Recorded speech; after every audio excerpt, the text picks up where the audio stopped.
De totes maneres, parlant del preu de l'electricitat, o sigui, ho estem basant molt en que si el gas doncs, ha pujat un 250% des de febrer, que la tona de CO2 respecte al 2020 doncs, un 120%, de que no fem prou esforç des de l'administració en general doncs, per les energies renovables, de manera que el mix aquest doncs, baixa el preu, però això no excusa que hi ha doncs, una culpa de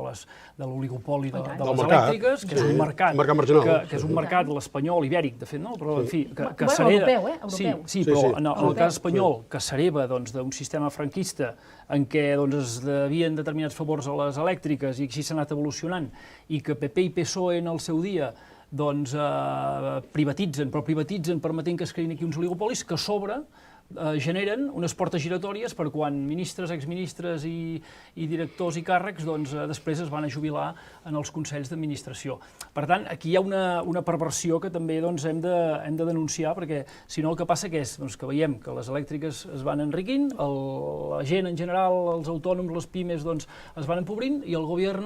com aquell que res, no s'atreveix a fer res. I el que fa, com deia, és un real decret i toca els beneficis de les elèctriques, el que fan automàticament és, com a oligopoli que són, s'avenen i fan aquest xantatge que dèiem d'amenaçar fins i tot de deixar de produir.